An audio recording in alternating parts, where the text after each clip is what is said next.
Close your eyes and let the modern world fall away. Lom the sounds of traffic, of screens, of constant notification to become distant, muffled, like echoes from another life. Instead, feel the air around you change. It grows cooler, stiller. The faint smell of wood smoke drifts past, mingling with the scent of damp earth and distant rain. You are no longer in the present. You have stepped backward across 7 centuries, into a world without electricity, without modern medicine, without the comforts that have come to feel like necessities. This is Europe in the early 14th century. It is a world of fields, forests, and winding roads. A world where the rhythm of life follows the sun, the seasons, and the church bells that mark each passing hour. The landscape is dotted with small villages, each one a cluster of low wooden houses, narrow lanes, and a stone church standing at the centre. Beyond the villages, the fields stretch toward the horizon, planted with wheat and barley, oats and rye. The forest edges are dark, holding both resources and danger. In the castles that rise above the countryside, lords and ladies manage their estates. In the monasteries, monks copy manuscripts by candlelight. In the marketplace towns, merchants trade cloth, spices and salt. In the smallest hamlets, peasants rise before dawn to care for animals and prepare the soil for another year. Children play in the dirt, learning the skills they will need to survive. It is a world that has known hardship and hunger, but it has also known stability. The great famines of the early 1300s had passed. The harvest had been good for several years. There had been peace, at least in most places. People had begun to believe that the worst was behind them. They had begun to hope, but beneath the surface of that hope, something was already moving. It started quietly, in the distant east, in lands that few Europeans had ever seen. It moved along trade routes, carried not by armies, but by the small, invisible companions of human travel. It entered ports without announcement. It climbed the walls of cities without being seen. It arrived in towns without knocking. The first signs were subtle. A ship docking in a Mediterranean harbour with a few sick sailors. A merchant returning from a long journey with a strange fever. A rumour whispered in a market square about a disease spreading through the east. But rumours had always travelled ahead of reality. People did not yet understand that this time the rumour was only the faintest shadow of what was coming. In the autumn of 1347, the first cases appeared in Sicily, then in Genoa, then in Venice. The cities of Italy, connected by sea and trade to the rest of the known world, became the gateways through which the invisible visitor entered Europe. At first it seemed like just another illness. Fevers, chills, swellings in the lymph nodes. Such things happened. The body was a mystery even to the most learned physicians of the time. But then the swellings turned dark. Black patches appeared on the skin. The sick often died within days, sometimes within hours of the first symptom appearing, and the numbers began to mount, not dozens. Hundreds, then thousands, then tens of thousands. The disease was given a name, though it was not the name we know today. People called it the Great Pestilence, or simply the Plague. Later centuries would call it the Black Death, not for the blackness of the skin, but for the darkness it brought upon the world. But before we enter that darkness, let us pause. Let us understand what life was like before the shadow fell. Let us walk through the medieval landscape one last time, before the shape of the world was changed forever. Imagine a village in the English countryside, in the spring of 1347. The air is fresh, carrying the scent of hawthorn blossom. The hedgerows are beginning to turn green. In the fields, the winter wheat is pushing up through the soil, promising a harvest in late summer. A group of women gather at the village well, filling their buckets, exchanging greetings, sharing news. Children chase each other along the dusty path, their laughter ringing through the quiet morning. An old man sits on a bench outside his cottage, mending a tool, nodding to passers-by. There is nothing in this scene to suggest that anything is wrong. The world is peaceful. The future seems as steady as it has ever been. The people of this village have no reason to believe that their lives are about to change forever. But change is already on its way. By the time the first signs of the plague appear in England, the disease has already devastated much of southern Europe. In Sicily, whole towns have been abandoned. In Italy, the great city of Florence has lost more than half its population. The dead are buried in mass graves when they are buried at all. The authorities try to respond. They impose quarantines. They close ports. They forbid travel between infected areas. But the plague moves faster than any human law. It travels along roads, along rivers, along the paths that connect one community to another. It does not respect borders. It does not pause for prayers. By late 1348, it has reached every corner of Europe. The experience of the plague was different depending on where you lived, what you did, and who you were. But one thing was universal. It changed everything. In the city, the plague struck hardest where people lived closest together. The narrow streets, the crowded tenements, the shared water sources, all of these became pathways for the invisible enemy. The wealthy could flee to their country estates, but the poor had no such escape. They stayed behind, and they died in numbers that are almost impossible to comprehend. In the countryside, the plague travelled more slowly, but it was no less devastating. A single traveller carrying the disease could infect an entire village. Within weeks, the village would be silent. The fields would lie unharvested. The animals would wander unattended. The church doors would remain closed, because there was no one left to ring the bells. But amid the horror, something else emerged. Something quieter. Something that would echo through the centuries, long after the last body had been laid to rest. People continued to care for each other. Doctors stayed, even when they knew they could not save everyone. Priests offered comfort, even when they themselves were dying. Mothers held their children. Husbands stood by their wives. Strangers carried water to families too sick to leave their homes. Not everyone fled. Not everyone turned away. There are stories that survive from those years, of an abbess who nursed her entire convent, only to be the last one standing. Of a village where the surviving families adopted the orphaned children of their neighbours. Of a city where the bells tolled until there was no one left to ring them. These are the stories we often forget when we think about the Black Death. We remember the death toll, the mass graves, the terror. But we also carry, in the deepest layers of history, the quiet courage of ordinary people who refused to stop being human. As the plague swept through Europe, it did not only destroy. It also revealed the strength of communities that came together when everything else fell apart. It revealed the fragility of systems that people had taken for granted. It revealed the resilience of the human spirit, even in the face of the unimaginable. It also revealed something else, that the old ways of understanding the world were not enough. The physicians of the time, trained in the ancient traditions of Galen and Hippocrates, could not explain why the disease struck one person and spared another. The clergy, who had always offered the comfort of divine purpose, were themselves dying. The rulers who commanded armies and collected taxes were as helpless as the poorest peasant. The old certainties crumbled. And from that crumbling, something new began to take shape. Slowly, over the years and decades that followed, the survivors rebuilt their world, but they did not rebuild it the same way. The plague had changed them. It had changed the way they thought about work, about life, about death, about God, about each other. They carried the memory of what they had seen. They carried the grief of those they had lost. And they carried also a quiet determination that the world they rebuilt would not be exactly the same. But for now, let us stay in the darkness a little longer.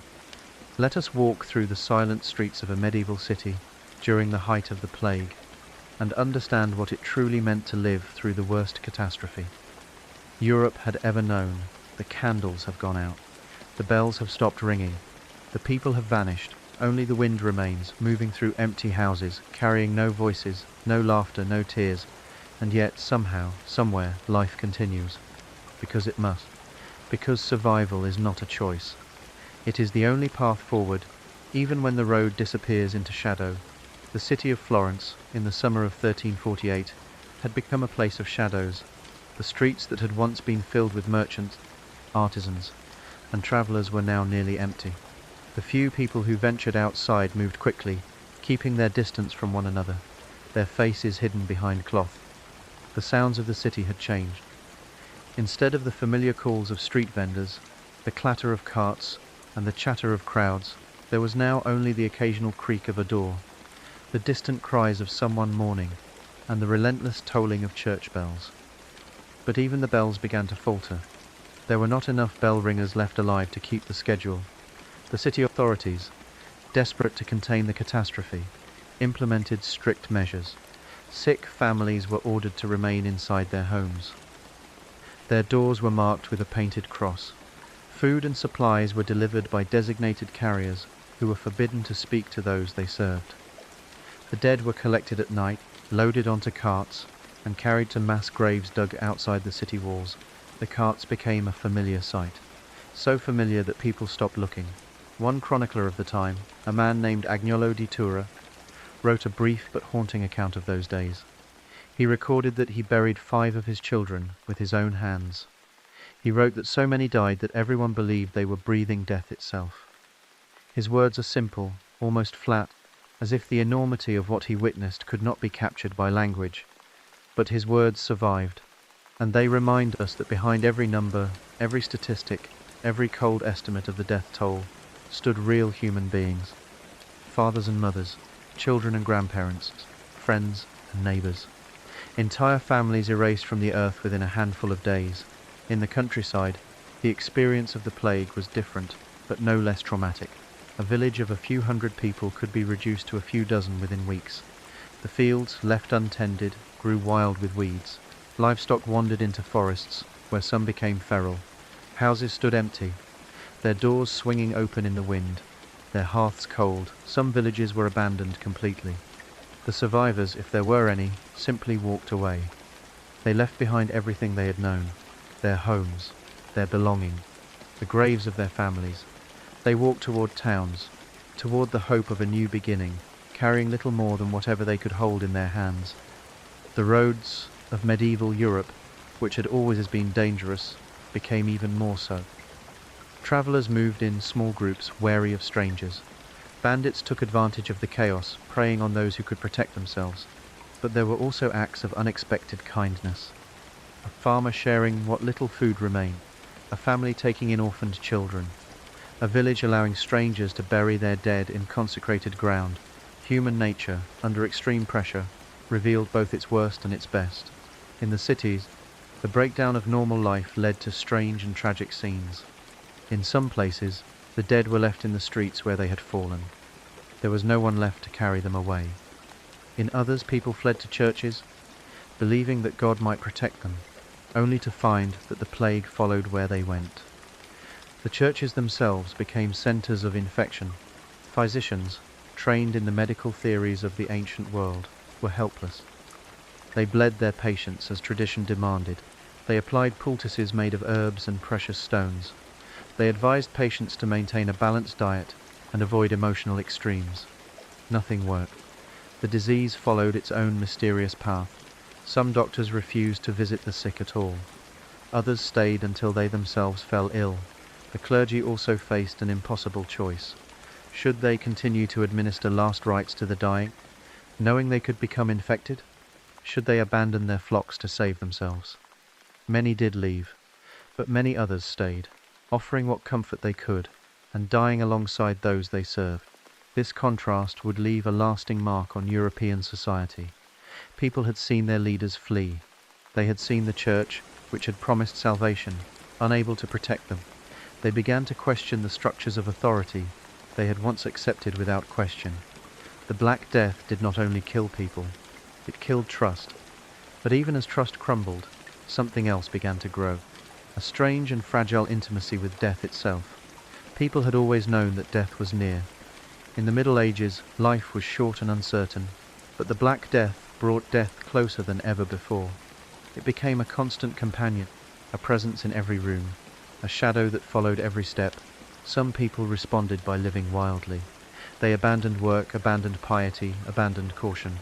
They ate, drank, and pursued pleasure as if there was no tomorrow, because for many there was not. But others responded by turning inward. They prayed with greater intensity. They wrote letters and diaries, recording their experiences for future generations. They spent time with loved ones, not knowing if it would be the last time. They performed small, generous acts, not for reward, but simply because kindness was the only thing that felt real. These invisible choices, made in countless households, formed the true story of the plague years. Let us walk through one such household in a small town in England during the winter of 1349. The house is modest, built of timber and wattle. The fire in the central hearth provides both warmth and light, though the smoke lingers near the ceiling before seeping through the thatch. A woman sits beside the fire, her hands busy with a piece of mending. She is not old, but her face carries the weariness of someone who has seen too much in too short a time. Beside her, her husband lies on a bed of straw. He has the signs, the swellings under his arms, the fever that comes and goes, the dark patches spreading across his skin. He has been sick for 4 days. The woman knows that most people die within 5. Their children have been sent away to live with her sister in the next village, a place not yet touched by the pestilence. She does not know if she will see them again. She does not know if she herself will survive. But she does not stop. She changes the cloths on his forehead. She brings him water mixed with herbs, following the recipes passed down from her mother. She sits beside him through the long hours of the night, listening to his breathing, waiting. She is not a queen, not a scholar, not a saint whose name will be recorded in any book. She is an ordinary woman, performing the ordinary work of care. And in the face of the plague, that ordinary work becomes something close to heroic. Her husband survives, not because of any medicine or prayer or miracle. The reasons are hidden, as they always are in matters of life and death. But he survives. The swellings recede, the fever breaks. He begins to eat again, to speak, to laugh weakly at his own survival. The woman does not celebrate. She is too exhausted, and too aware that the danger has not passed. The plague is still moving through the town. But she allows herself a single moment of quiet gratitude, sitting alone by the fire after he falls asleep, staring into the flames. That moment, too, is part of history. Not the history written by chroniclers and officials, but the history that lives in the memory of communities, passed down through generations as a story of how a family endured. Across Europe, similar moments were happening simultaneously. A child recovered. A village went a week without new cases. A traveller arrived with news that the plague had stopped in some distant region. Slowly, painfully, the tide began to turn. By 1351, the worst was over. The Black Death had run its course, not because it had been defeated, but because it had run out of people to infect. In some areas, half the population had died. In others, as many as 60 or 70%. The total death toll is estimated at between 75 and 200 million people across Europe, Asia and North Africa. The numbers are so large that the human mind struggles to grasp them. But the survivors did not have the luxury of statistics. They had fields to plant, children to raise, houses to rebuild, and they had grief to carry. Every survivor walked through a landscape filled with absence, empty chairs, silent streets, voices that would never be heard again. Some dealt with this by working harder, filling the hours with labor, until there was no room left for sorrow. Others turned to religion, seeking meaning in the chaos. Some traveled, searching for new opportunities in a world that had suddenly become empty of people, because the Black Death created not only loss but also opportunity. With so many people dead, land became available. Workers became scarce. Those who survived found themselves in a stronger bargaining position than they had ever known. Peasants demanded higher wages. Serfs left their manors to seek better lives. The rigid social structure of medieval Europe, which had seemed eternal, began to crack. Lords complained. Governments tried to pass laws to freeze wages and restrict movement, but the world had already changed. The old rules no longer applied. People who had spent their entire lives in one place now travelled freely. People who had never owned anything now inherited property. Women who had been dependent on husbands or fathers now found themselves managing households alone. The Black Death did not cause these changes by itself. It accelerated them. It removed the obstacles that had prevented change from happening. It cleared the ground for a new society to grow, even as it filled the graves with the old. But let us not rush ahead too quickly. Before the rebuilding began, there was a period of stillness. A time when the survivors looked around and wondered what had happened to their world. The silence after the storm, the emptiness after the crowd has vanished. It is in this silence that we can hear the most important voices, the voices of those who had to decide how to go on living. One such voice belonged to a woman named Christine de Pizan. though she was only a child during the plague years. She would grow up to become a writer, arguing for the dignity and worth of women in a society that had long denied it. The world she lived in had been shaped by the plague. She knew that life was fragile, that fortune was uncertain, and that the structures people built could crumble overnight. Another voice belonged to a man named William Langland, a poet who wrote while wandering through the English countryside after the plague. His poem, Piers Plowman, is filled with questions about justice, faith, and the meaning of human struggle. It reflects a world where old certainties had been broken and new ones had not yet formed. These voices matter because they show us that the Black Death was not only a biological event, it was also a psychological event. It changed how people thought about themselves and their place in the universe. Before the plague, medieval Europe was a world of stability, hierarchy, and community. After the plague, it became a world of movement, questioning, and individualism.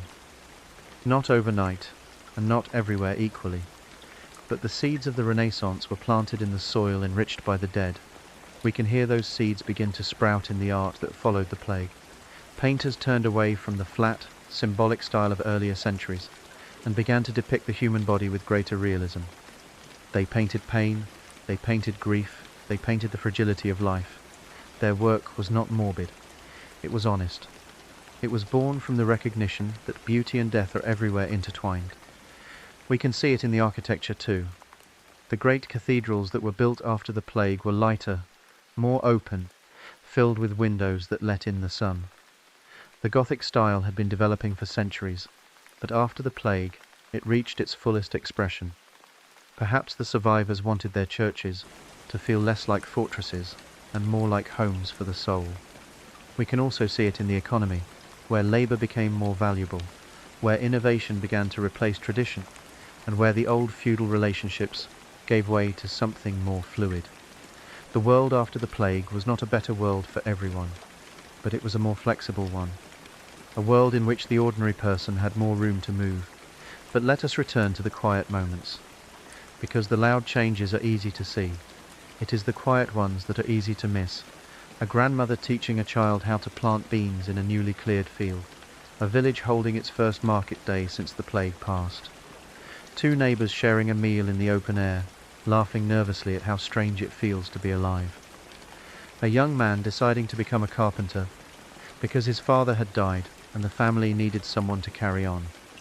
These small decisions shaped the future. Every child born after the plague was a declaration that life would continue.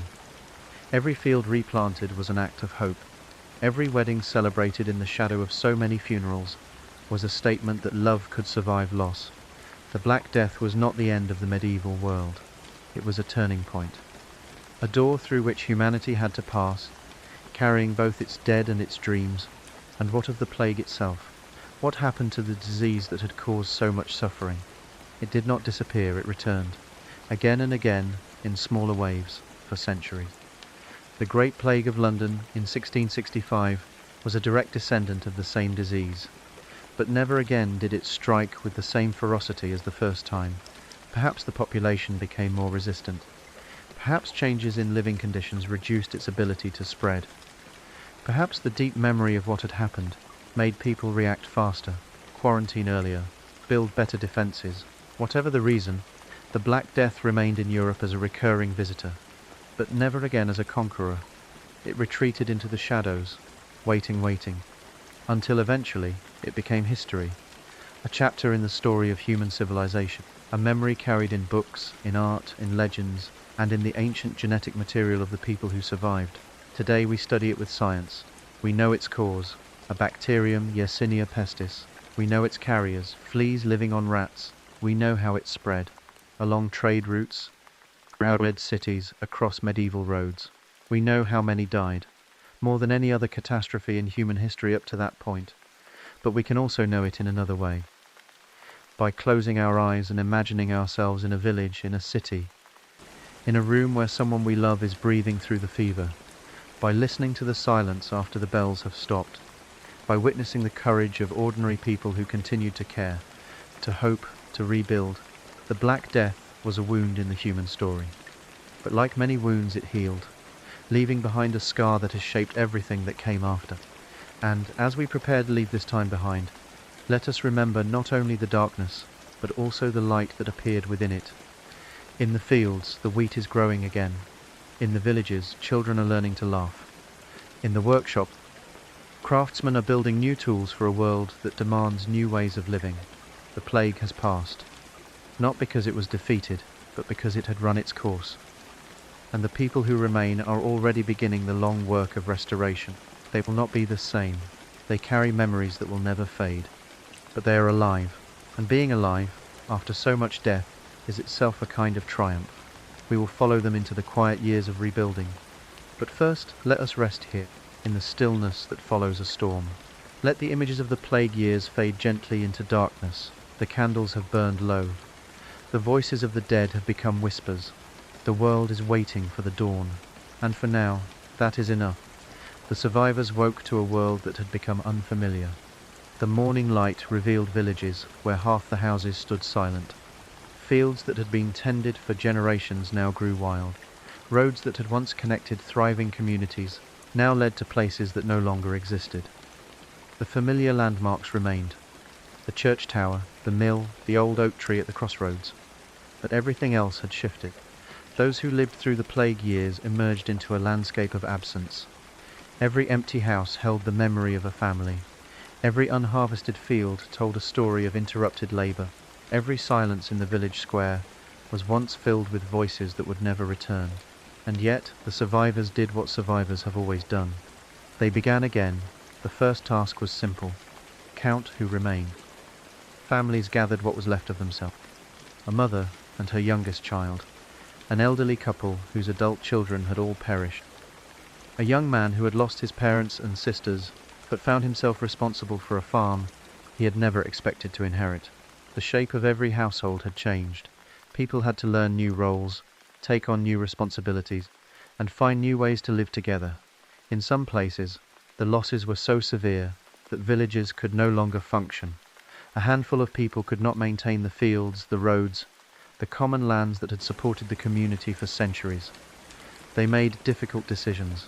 Some left their ancestral homes and moved to larger towns where labor was still needed.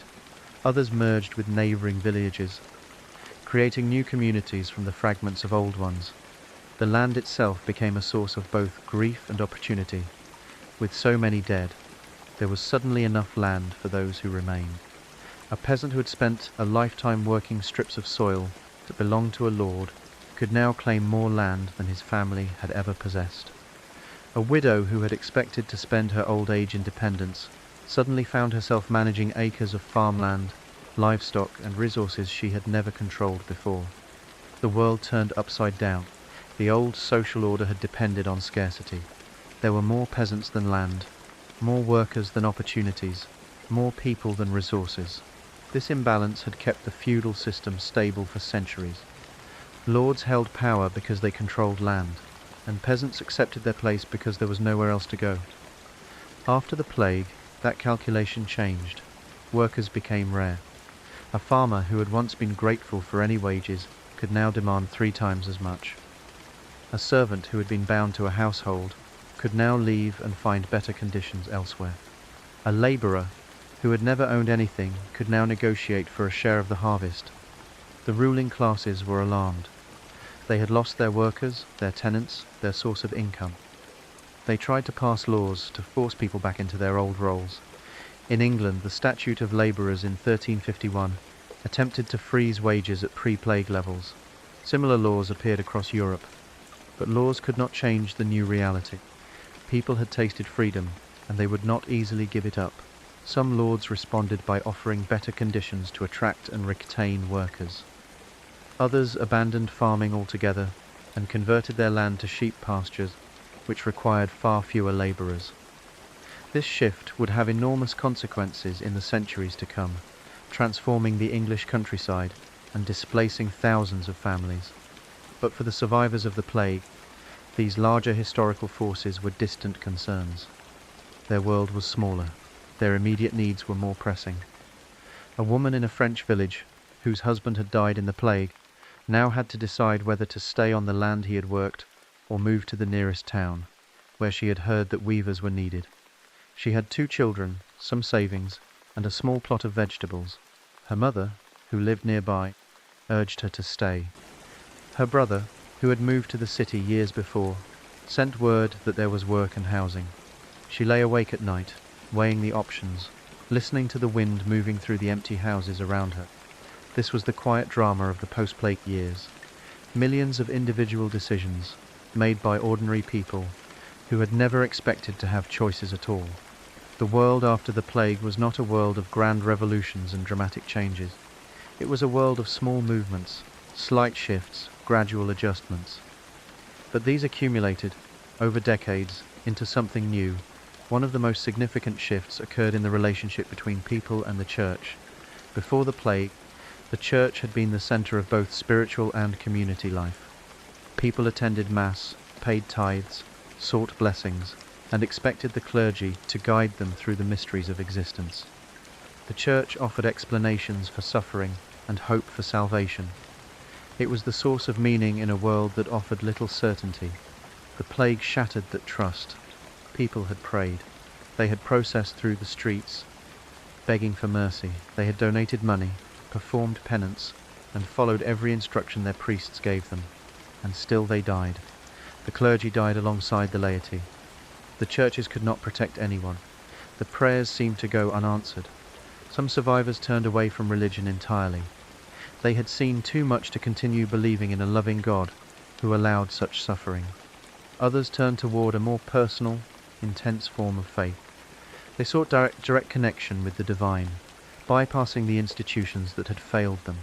The long history of popular religious movements in the centuries after the plague can be traced back to this crisis of trust. In the villages, the effects were visible in smaller ways.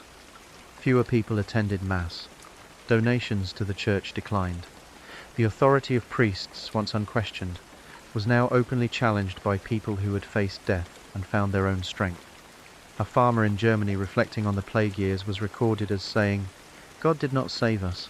The church did not save us." By caring for each other. Simple words, but they carried a revolution in thought. This shift was not sudden. It took generations to unfold.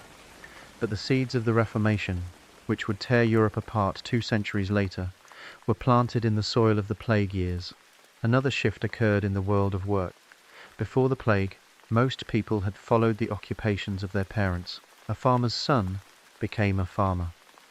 A blacksmith's daughter married a blacksmith. The boundaries between trades were well understood, and few people crossed them. After the plague, the boundaries softened. With so many workers dead, trades were desperate for new hands. A young man whose father had been a farmer could now become a carpenter, a mason, or a merchant, simply because there was no one else to fill the role. Women, too, entered occupations that had previously been closed to them. The disruption of families left many women as heads of households, managing businesses, farms, and estates with an independence they had never known. This was not liberation in the modern sense. The medieval world remained deeply patriarchal. But the plague had created cracks in the structure, and through those cracks, new possibilities emerged. A young woman in an English market town, orphaned by the plague at the age of 16, inherited her father's small trading business. She had no brothers, no uncles, no male relatives who could take over. The law did not expect a woman to run a business, but the business existed, and someone had to run it. She learned quickly. She negotiated with suppliers, kept accounts, managed inventory. She hired a young man to handle the physical transportation of goods, but she made the decisions. After a few years, she had built the business larger than her father had ever done. When she eventually married, she insisted on maintaining control of the business. Her husband, a farmer from a neighboring village, agreed. He had seen enough of the world to know that survival mattered more than tradition. Stories like hers were repeated across Europe in countless variations. They do not appear in the grand histories of the period because they were too ordinary to record. But they were the true story of the post-plague world. Ordinary people adapting to extraordinary circumstances, creating new patterns of life from the wreckage of the old. In the cities, the changes were especially visible. Urban populations had been devastated by the plague. The crowded conditions that had made cities centers of culture and commerce had also made them centers of death. In the aftermath, cities struggled to recover. Skilled workers were scarce. Crafts that had taken years to master were now lost because the masters had died without passing on their knowledge. But cities also offered opportunity. As rural populations declined, people from the countryside moved to towns in search of work. They brought new skills, new ideas, and a willingness to experiment. Urban economies began to diversify and grow. The textile industry, which had been centered in Flanders and northern Italy, expanded into new regions. The construction trades boomed as cities rebuilt their walls, their cathedrals, and their civic buildings. Banking and trade, already growing before the plague, accelerated as capital accumulated in the hands of survivors. A merchant in Venice, writing to a colleague in the years after the plague, observed that the world had become a different place. "There is more money than there are people," he wrote, "and those who have the money are looking for ways to use it." This surplus of capital helped fuel the economic expansion of the late Middle Ages, leading eventually to the commercial revolutions of the Renaissance. But let us return, once more, to the quiet corners of history, to the places where grand narratives do not reach. Let us walk into a small cottage somewhere in the English Midlands, a generation after the plague has passed. The cottage is occupied by a family that did not exist before the catastrophe. The husband was a landless labourer before the plague. After it, he inherited land from a distant cousin who had died. The wife was a servant in a noble household before the plague. After it, she married a man who could offer her a home of her own. They have 3 children. 2 of them survived infancy, which was itself a kind of miracle in a world where childhood mortality remained high. The children play near the door, speaking in the accents of the region, learning the skills they will need when they grow up. The family has enough to eat. Not luxury, but enough. They own a cow, a few chickens, and a small plot of land that produces vegetables and grain. The woman often thinks about the stories her mother told her about the plague years. Her mother had been a young girl when the pestilence arrived. She had lost her parents, her siblings, and most of her neighbours. She had survived by sheer luck, hiding in the forest when the sickness took her family, emerging to find a world transformed. The woman sitting in the cottage today does not fully understand what her mother experienced. The world she lives in is different. The scars of the plague have healed, covered by the growth of new life. The empty houses have been repaired or demolished. The fields have been replanted. The villages have filled up again with people who moved in from elsewhere. But she senses the shadow, even if she cannot name it. She knows that the world is fragile. She knows that prosperity cannot be taken for granted. She knows that the stories her mother told about a time when half the world died are not just stories. They are warnings. They are memory. Memory is the invisible thread that connects the generations. The people who lived through the Black Death did not want their descendants to forget. They carved plague crosses into church walls. They recorded the events in chronicles and letters. They told stories to their children and grandchildren, and those stories have travelled down the centuries, passing from voice to voice until they reach us. We are their descendants, in a sense. Every person alive today who carries European ancestry carries the genetic legacy of those who survived. The plague was a filter, and we are the ones who passed through it. The shadows of that catastrophe still shape our world in ways we rarely notice. The value we place on labour, the skepticism we feel toward authority, the resilience we discover when the world falls apart. All of it traces back, in part, to the years when the bells of Europe fell silent. Let the final images of that time settle gently, like dust returning to the earth. A woman standing at the edge of a field, looking out at the horizon, wondering what the future will bring. A man rebuilding a wall that has stood for centuries.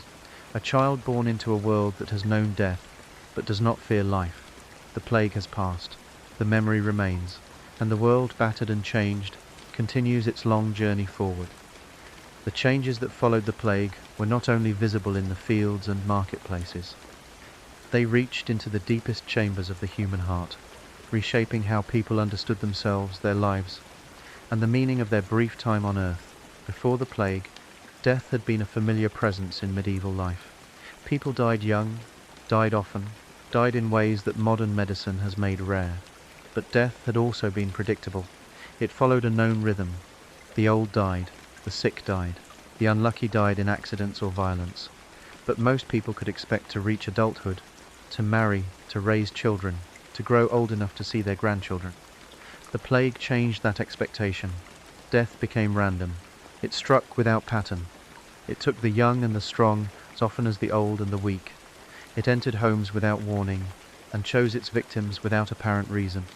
A family could sit down to a meal together, and within a week only one member would remain alive. This randomness was perhaps the most terrifying aspect of the plague. It made the world feel meaningless. If there was no pattern to survival, if prayer and piety offered no protection, if the good died alongside the wicked, then what was the purpose of living a virtuous life? What was the point of planning for a future that might never arrive?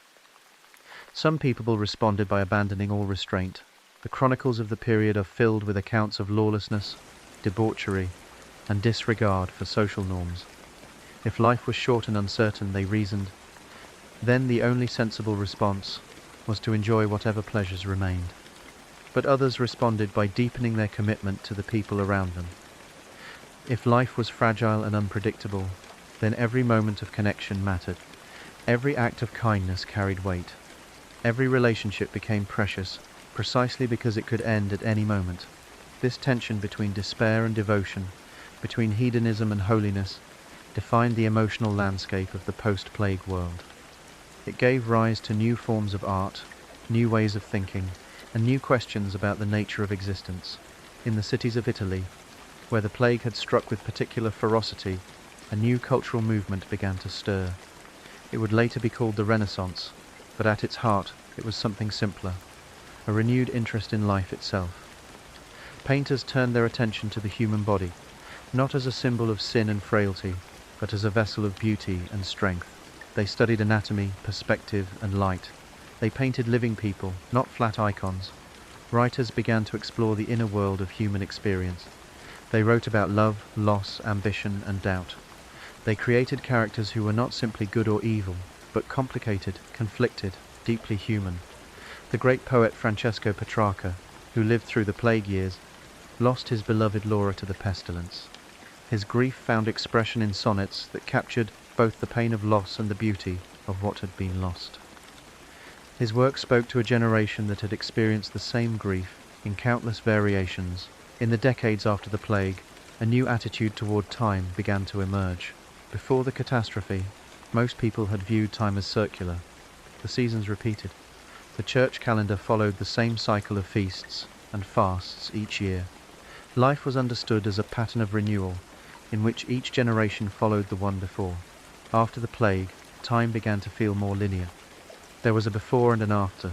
The world had been one way, and then it became another.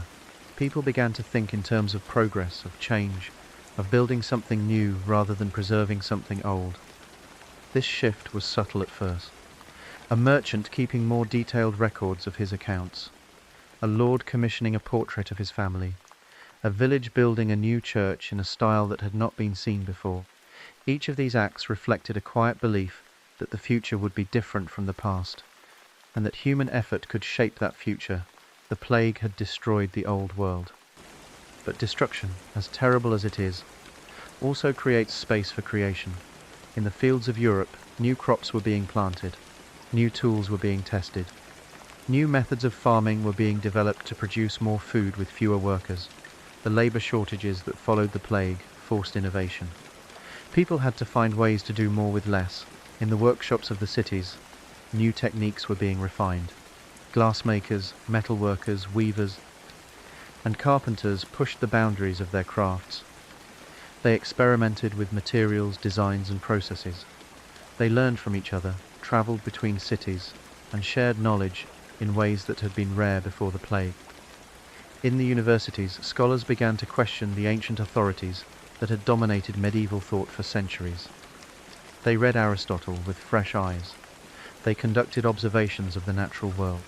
They began to develop the habits of inquiry that would eventually give birth to modern science. All of these developments had roots that extend back before the plague. but the catastrophe had accelerated them. It had removed obstacles. It had created urgency.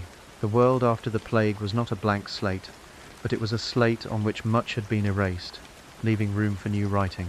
And yet, for all the progress and innovation, the shadow of the plague never fully lifted. The great mortality lingered in the collective memory of Europe. It was passed down through stories, songs, and superstitions. Children grew up hearing tales of the time when death walked openly through the land.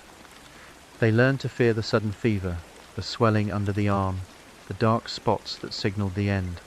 This fear was not irrational. The plague returned, again and again in smaller waves. It never reached the same devastating scale, but it remained a presence. An outbreak in one city, a cluster of cases in a village, a season when the death carts rolled through the streets. People learned to live with the possibility of catastrophe. They built quarantine hospitals. They developed rudimentary public health measures. They observed patterns and tried to predict when the next wave would come. But they also learned something deeper, that life continues alongside death, that joy and grief can coexist, that the human spirit is capable of holding both. This is perhaps the most important legacy of the Black Death. It taught a generation that everything could be taken away, and in doing so, it taught them to value what remained. A woman walking through a market square, in the years after the plague, watching children play, and merchants haggle and bakers pull fresh bread from the oven, understood something that people in safer times often forget. She understood that the ordinary moments of daily life are not ordinary at all. They are precious. They are fragile. They are gifts that can be taken away without warning. The survivors of the plague carried this knowledge with them, not as a burden, but as a quiet source of strength. They had faced the worst that the world could offer, and they had continued. They had lost everything and rebuilt. They had grieved and still found reasons to laugh. Their resilience did not make headlines. It did not appear in the chronicles of kings and popes, but it was the true foundation of the world that followed. Let us walk through one final scene. It is late autumn, a generation after the plague has passed. A small village in the south of England is preparing for the harvest festival. The work of the year is almost complete. The grain has been gathered. The animals have been brought in from the fields. The cellars are stocked with food for the winter. The villagers gather in the church, which has been freshly painted. The walls are bright with images of saints and angels. The windows let in the soft light of the fading sun. An older woman sits near the back. She was a child when the plague came.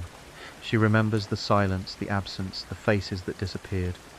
She remembers the smell of the air, the sound of the bells, the weight of grief that settled over everything. But she also remembers the spring that followed. The first flowers blooming in the fields where so many had been buried. The first child born after the plague. The first time she heard laughter again and realized that the world had not ended. She watches the young people of the village dancing in the square. They move lightly, easily, as if the past is distant and the future is full of promise. She does not tell them what she remembers. They would not understand.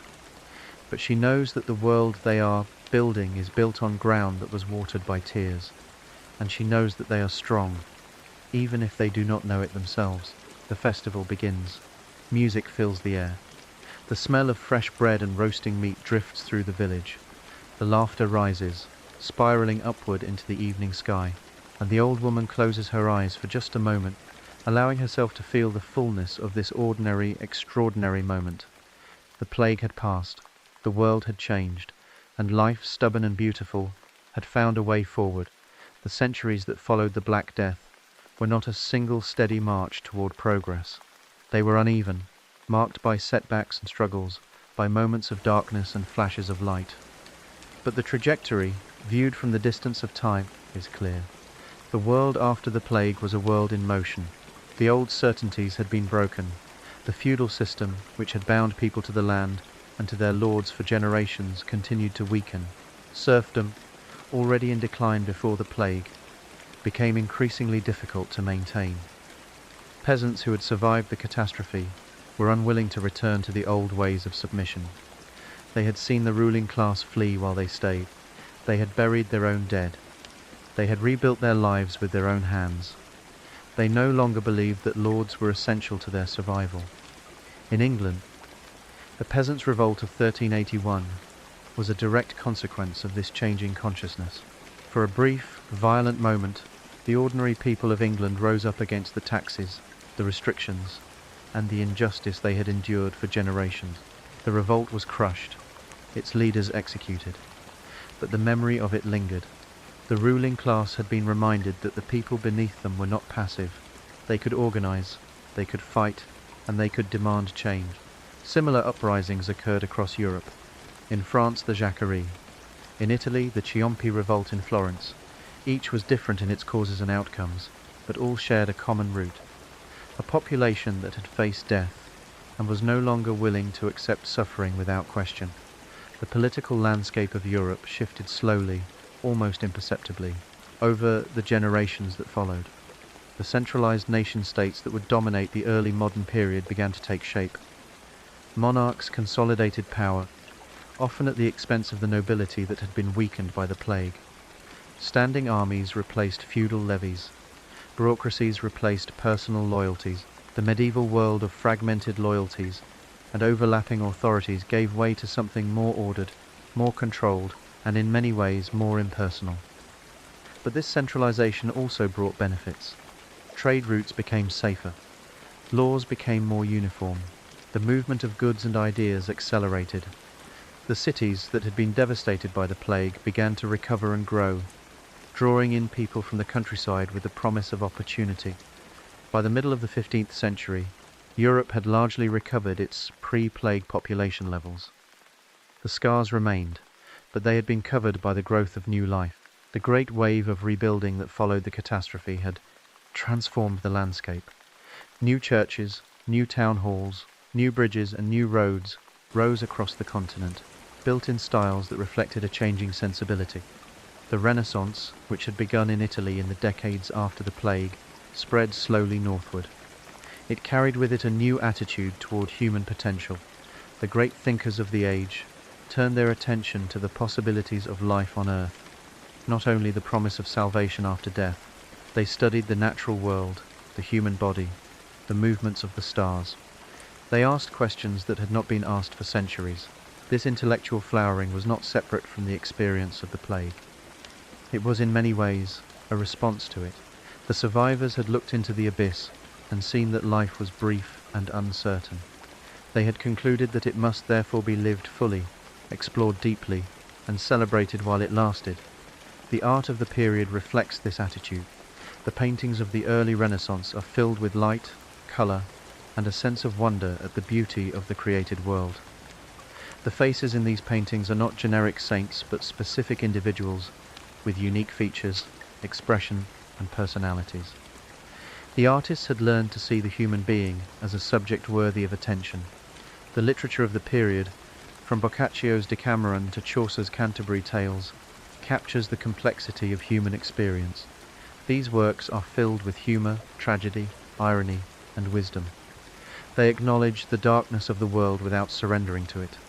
They find meaning in the ordinary, the flawed, the deeply human. In the monasteries and universities, scholars continued the work of preserving and expanding knowledge. The great libraries of Europe, which had been depleted by the loss of so many scribes and scholars, slowly refilled. New universities were founded. The habit of questioning, which had been stimulated by the failure of traditional authorities during the plague, became more deeply ingrained in European intellectual culture. The world was changing, and the pace of change was accelerating. But let us step back, one final time from the grand narrative of history. Let us return to the quiet, the intimate, the personal, because history is not only made by kings, popes, and philosophers. It is made every day by ordinary people living ordinary lives. A mother teaching her daughter how to bake bread, a father showing his son how to repair a tool, a village gathering to celebrate a wedding, a harvest, the simple fact of being alive. The people who lived through the Black Death and its aftermath did not know they were making history. They did not know that future generations would study their suffering and their resilience. They were simply trying to survive, to protect their families, to find moments of joy in a difficult world. And in doing so, they shaped everything that followed. We live in a world built on their foundations. The cities we inhabit, the institutions we rely on, the assumptions we hold about freedom, labor, and the value of individual life. All of these were shaped, in part, by the catastrophe that swept across Europe 7 centuries ago. The Black Death is not only a historical event, it is a presence that lingers in the deep structure of our civilization, in the value we place on human life, in our fear of disease, in our capacity for both cruelty and kindness when faced with crisis. We are the descendants of those who survived. We carry their genes, their memories, their patterns of thought. The resilience that allowed them to rebuild their world is woven into the fabric of our own lives. And so, as we prepare to leave the plague years behind and return to the quiet of the present, let us carry forward one final image. It is not an image of death, though death was everywhere present in those years. It is not an image of suffering, though suffering beyond measure was endured. It is an image of life, a village somewhere in Europe in the early spring. The plague has passed. The winter is ending. The first green shoots are appearing in the fields that have been fallow for too long. A group of survivors stands at the edge of the village, looking out at the land that needs to be replanted. They are not many. They have lost people they loved. They carry grief that will never fully heal. But they are alive, and because they are alive, the work of rebuilding can begin. One of them bends down and touches the soil. It is cold, still, but it holds the memory of every harvest that has come before. She takes a handful of earth, feels its weight, its texture, its ancient promise. She looks up at the others. They do not need words. They have lived through enough together that words have become unnecessary. They know what must be done. They begin to work, and the world, slowly, impossibly, begins to turn again. This is the story of the Black Death. Not only a story of darkness, but also a story of light that flickered and refused to die. Not only a story of death, but a story of life that persisted against all odds. The bells of Europe fell silent, but they rang again. The fields of Europe lay fallow, but they were planted again. The people of Europe grieved, but they loved again. And the world they rebuilt, though marked by the scars of what they had endured, became a world that carried forward the best of what they had learned. That life is precious, that community is essential, that the human spirit is capable of extraordinary resilience. The night has grown deep around you. The voices of the past have spoken, and now they are fading into the soft darkness. The plague years have returned to the place where history lives, in memory, in story, in the quiet spaces between waking and sleep. You have walked through a world transformed by catastrophe. You have witnessed the courage of ordinary people facing impossible circumstances. You have seen how destruction can clear the ground for creation, how loss can deepen our capacity for love, how the darkest moments can reveal the strongest lights. Let your thoughts drift now, like the distant smoke from a long extinguished fire. Let the weight of history settle gently around you. There is no lesson you must carry. There is no burden you must hold. The people of the plague years have already carried what needed to be carried. You are simply here, listening, resting, honoring their memory by allowing yourself to be at peace. The candles have burned low, the stories have been told, the night is quiet, and you are safe. Let yourself rest now, carried on the gentle current of time, while the world, ancient, enduring, ever renewing, continues its slow and beautiful turning.